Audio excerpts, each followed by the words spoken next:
Welcome to the Gameday Playbook, presented by FanFood, a discussion around how leaders are transforming the sports and live entertainment industry by leveraging technology to enhance the fan experience and operate game day more efficiently. I'm your host, Rob Cressy, and joining me today is Pat O'Connor, President and CEO at Minor League Baseball. Pat, super excited to have you on the show. Well, thanks for having us, Rob. It's good to be here with you. There is so much that I'm looking forward to diving into with you. And let's start with this, with what I believe minor league baseball is best at, and that is fan experience. How have you established this as a priority and point of differentiation? Does it start at the top and trickle down to all the other teams? Well, I would like to think so, but I think it's kind of in our DNA, Rob. You know, I started almost 13 years running ball clubs in minor league cities throughout the association. So, you know, I would like to think that at the top we have a mindset that is time-tested and proven. You know, in minor league baseball, there are three things that really determine what kind of season you're going to have. One is the weather, and Lord knows we can't control that. And in many cases, Mother Nature's won the last two April and Mays. The second is your ball club. And in minor league baseball today, we get our players from Major League Baseball. So we really don't have a control over the quality of the product that's put on the field, which is a unique circumstance. So the third thing that makes a season and determines what kind of season you have is a real scientific term I use called everything else. And that is the ballpark, the fan engagement, the food, the atmosphere, the safety. So that's really what we focus on, and fan engagement, fan experience is at the top of that list. Minor league baseball is an experiential product. You know, it is best served in person. And when that is the case, you have to engage those fans at the highest level. You have to do customer service to the nth degree. You have to focus on quality, and you have to focus on the things that you can control, knowing that the weather in your ball club are two that you can't. I absolutely love that, because really by doing this, the results on the field aren't necessarily why someone's going to be going to a minor league baseball game. And quite frankly, it can almost be secondary. And I oftentimes think of this when I first moved to Chicago 10 years ago and the Cubs weren't any good. But guess what? We loved going to Wrigley because, oh, by the way, we're sitting in the bleachers. Sure, there's a baseball game going on, but everybody's having the time of their life, and the Wrigley experience is amazing. Well, Rob, I can tell you that the overwhelming majority of our fans are not there for the athletic event. We do have athletic fans who are there to see. What they will see are the best players for their age and experience level in the whole world. And I tell people, you will see a big league play at a minor league game every night. If you don't, call me and I'll give you your money back. The problem is that the same player can't make the same play every night. That's why he's in the minors and not in Wrigley Field yet. But he'll get there. So, you know, again, we are not there to provide purely athletic events. We like to think that we have the best block party in town. And oh, by the way, we're going to play 9 innings of baseball while you're there. And so we have done some things over time that allow the person who wants to see great baseball, they get their fix. The family who wants to come, get out of the house, exhale, enjoy the family unit in a safe environment, we check that box. A millennial who wants to come out and have a cold beverage, stand around at a drink rail and do their social media and talk to their friends, and we check that box. And what we've been able to do is with our ballparks, we scale the ballparks so that if you want to bring a blanket and bring your family and sit out on the berm, and it's $5-6 a piece to get in, the kids are free, you can do that. If you want to entertain guests in a club suite with sliced tenderloin and wait service, you can do that, and everything in between. And what that does is when you do it at a highest level, it allows you to penetrate 100% of your market. And in that way, you're able to reach the entire community and you know, have the best results.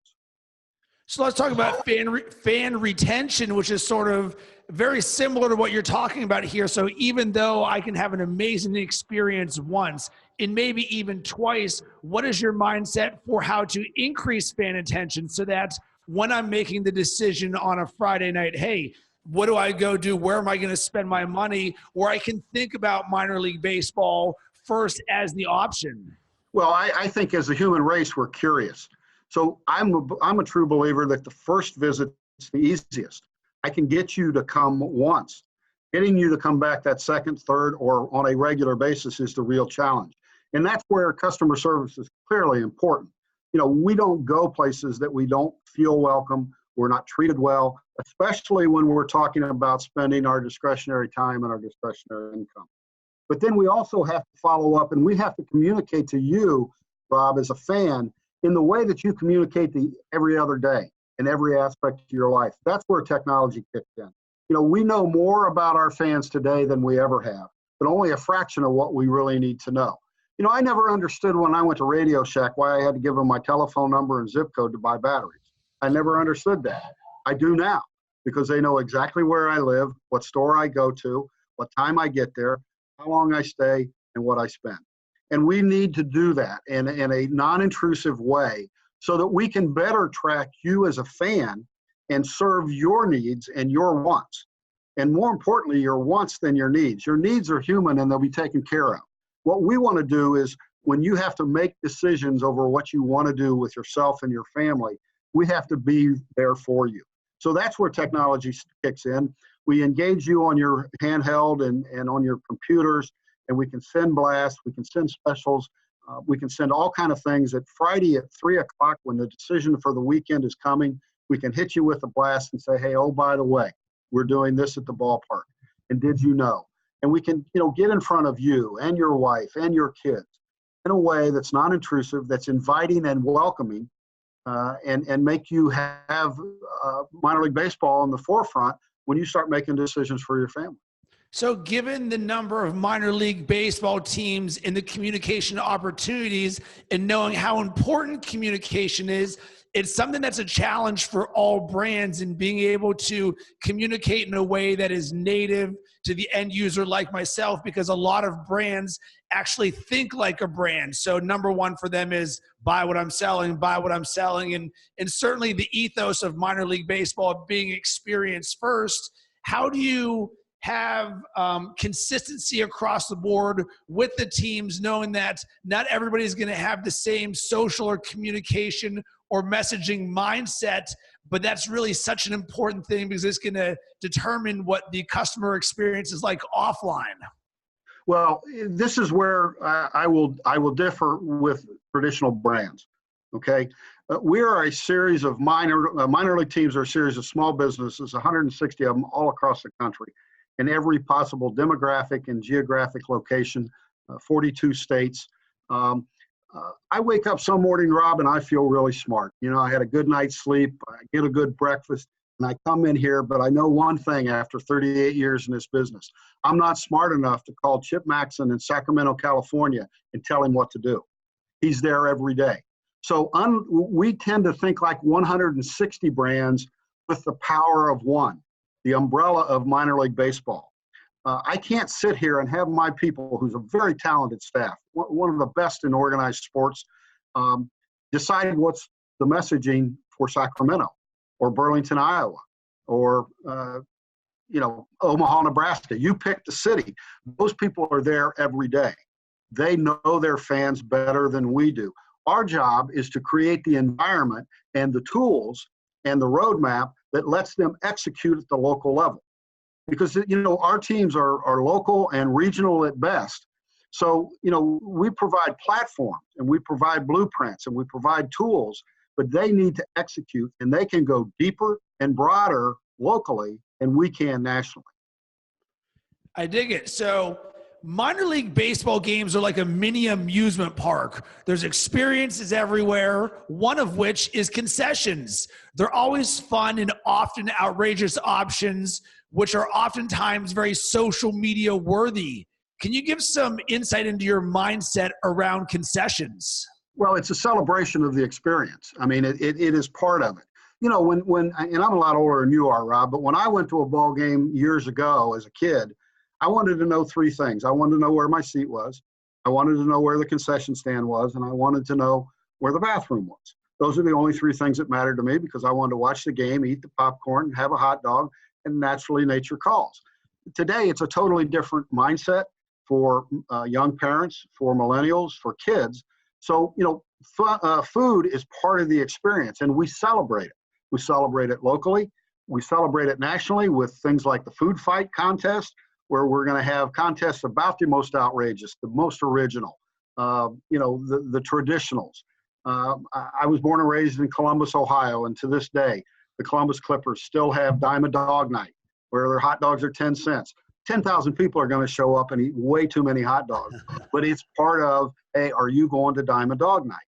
White Castles were born by some accounts in Columbus, Ohio, so they're Sliders Night. And you go and you eat way too many White Castle hamburgers, but it's the name of the promotion. It's known around town. It's the celebration of the night. And those happen all over the place. And what we've done is our clubs, being creative, have taken this food concept to merchandise and uniforms, where, the Fresno tacos, representing and respecting their Southern California or Northern California and Hispanic culture. The Lehigh Valley Bacons, the Iron Pigs, they have bacon jerseys. So it's just part of the celebration. And let's face it, in this country, what's more fun than food? Well, right. You're right. It's a celebration of the experience, and it makes everything so much better, because I oftentimes mention this when I've gone to stadiums before and I eat before I go to the game. And with minor league baseball, that's not the case, because you're looking forward to eating something and getting that experience. So the next thing I want to talk about is the key to doing more with less. So what I love about minor league baseball is your experience is so good, but you don't necessarily have the resources that professional sports teams may have. And you're certainly not the only industry that may have to do more with less. So what is your keys around generating growth, whether it's about attendance or revenue, with having less but still doing more? Well, I think it's fan engagement, customer first, authenticity, and transparency. You come to the public, genuine. You come to them with an honest opportunity to come out and celebrate the community, celebrate the ballpark, celebrate the ball club. So much of what we do in many of these cities is the summer event. It's what happens in the summer in some of these communities. It's not just another option on a long laundry list. Some of these clubs have been in these communities for a long, long time. And it's a generational, when I go to a ballpark, there are 4 or 5 things that I have to do. I see the umpires, I see the managers, I do some press, I visit with the owners. But undoubtedly, Rob, I want to walk the ballpark, and I want to see and feel that ballpark on that night. And so many times when I walk around the ballpark, I will see grandparents, parents, and children. Sometimes the same family unit sitting in the same stretch of seats. Now, I have to tell you, and I'm a flag waver, but if that's not good for that city in America, then I don't know what is.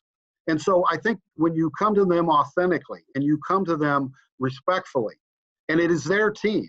I mean, it's the Lehigh Valley Iron Pig. It's the Columbus Clippers. Now, only the savvier fan knows where those players are contracted to Philadelphia or Cleveland. We have 160 of those. It's that community's team. So I think you come to them authentically. You come to them. It is their club. You are in that community 365 days a year, 24/7. You're involved in Little League to senior citizen events and charities. We embrace through our diversity and inclusion the entire community. So I think that's the drive, and that's the authenticity that when you sit back and, I've always been told that when people go to a major league game, the fan leans in. When you go to a minor league game, you lean back. And you can palpably feel the exhale when folks come into our ballparks each night. And I think those are the things that, we have 115 million self-identified fans in the United States. 81% of America lives within 50 miles of one of our ballparks. So, we are the grassroots, we're fabric, we're Americana, and our people in those 160 cities, they take that commitment and obligation seriously, and they do a fantastic job of executing. I absolutely love that lean in versus lean back. That just makes perfect sense, because I just visualize myself, and you can just picture the lean back, and you're just enjoying this summer day in the experience. And there's a quote that I oftentimes like to use: smiles don't lie. And when I think about leaning back, I think about smiling and everything that's great about the experience. Rob, I can tell you 75, 80% of the folks who come to our game don't know who won or lost. 98% of them plus know they had a good time and they're going to come back.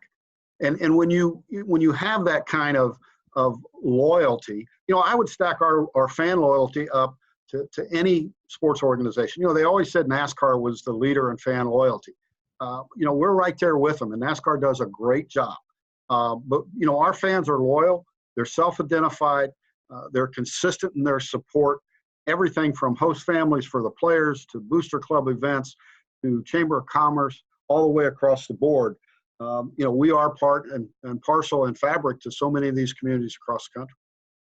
So you're doing an amazing job now, but of course you're not going to rest on your laurels. So let's start looking forward from a technology standpoint. What has your eye right now? How is minor league baseball going to be innovating around the world of technology and fan experience? It's an interesting phenomenon that's happening to us, Rob. For years we chased technology when telecasting was linear and then a little OTT. We don't play in that environment very well. When it's come back to us through technology, interestingly enough, through handhelds and more of those kind of devices, that's right in our sweet spot. Today we stream more games over the internet than any other sports organization in the world, over 6,500 games. That will now play very well. And we are in the process of finalizing a deep dive media content strategy that will allow us to, I'm big on the power of one, okay? 160 clubs combined, that power of one is very difficult to ignore and to deal with, in any other way but cooperatively. So when we take the massive amount of content that's currently being produced locally at 160 outlets, 160 teams, and we aggregate that and we package it and we push it back out, that is a monumental content treasure trove. And that's where we're headed. We have to, just like we talked about, you used the term native. We have to speak to people in ways and in places that they're currently going for other things. They're not going to step out of the norm or out of their pattern or out of their routine to seek us out. We have to comply with their current habits. So technology is our future. There's no question about it. We have to become, more aggressive and easier to access in your social, in your viewing. We have to do more with providing informational text and things like that. Right now we were so player-centric in our internet space. You could go find anything you want to know about any prospect. But when we look at our fan base, our true fan base, there is a huge block of fans who recognize the names, are interested in the players, but as we've talked about for the last 15 minutes, they're there for the experience. So we need to highlight the experience. And so through communications directly with fans, engagement at the ballpark with fans, using this technology that's available, we think that our future is bright, and there is potential for tremendous growth in not only our fan base, but in every other metrics that you want to look at from a business perspective.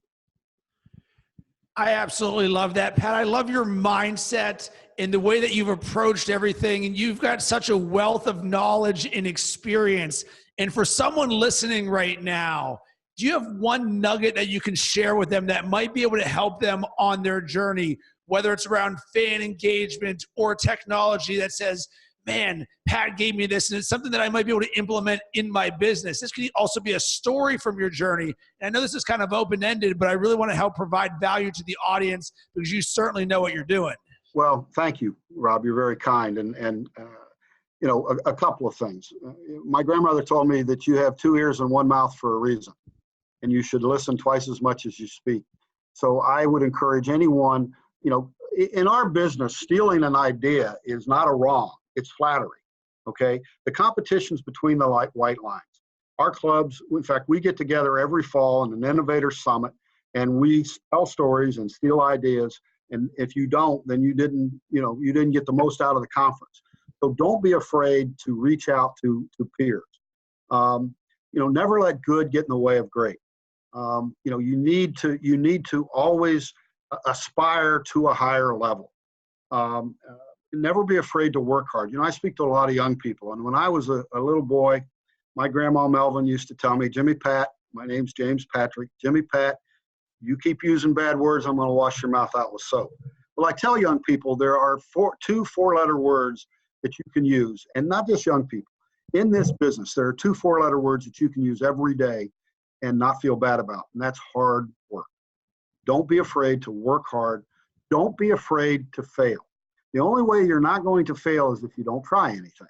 So failure is a part, and all of the guys my age have heard, and now we're telling young people, you'll learn more from your failures than your successes. It just hurts more, but you will. So I think those are all things, Rob. I mean, look, this is not complicated, okay? Brain surgery and making circuit boards for computers is complicated. This is not complicated. It's real simple. Welcome people, give them a good product for a fair price, and treat them nicely, and you will win the battle and the war. Well, I can tell why minor league baseball has been so successful, because you start at the top. And Pat, I've enjoyed this entire conversation with you because it's very refreshing to me to be around people who get it. And when you get it with the right foundation, then everything flows downhill and then crazy things happen. You set attendance records, you set revenue records. So I wanted to thank you for taking the time here because I really enjoyed it. And I know our audience is going to get a ton of insight with this. Where can people connect with you in minor league baseball? Well, MiLB.com. MiLB.com is our website. We welcome interaction and fan engagement. And, one of the things, and I don't say it boastfully, but I answer my own emails, I answer my own text and my own phone. People will call and say, gee, I didn't expect you to answer. And my reply to them is, well, then why did you call? It is a pleasure to be with you. It's been a great ride to be in this business and deal with so many great operators. Now, in full disclosure, Rob, I haven't sold a season ticket, a fence sign, or a hot dog in over 30 years. It's the great people in 160 cities, about 5,000 full-time employees, another 10,000 game day employees that make this thing work. My job is to create the environment that allows them to excel. And when we can do that successfully in St. Petersburg, across the country, you see what you see. As always, I would love to hear from you about this episode. Did it cause you to think or take action? And I've got a very specific call to action. Tell us one positive experience you have had at a minor league baseball game. We would love to hear about it. You can hit up FanFood on Twitter at FanFood On Demand, on Instagram at FanFood App, or on LinkedIn. And you can always hit me up on LinkedIn by searching Rob Cressy. It's going, it's in there. A new Major League record.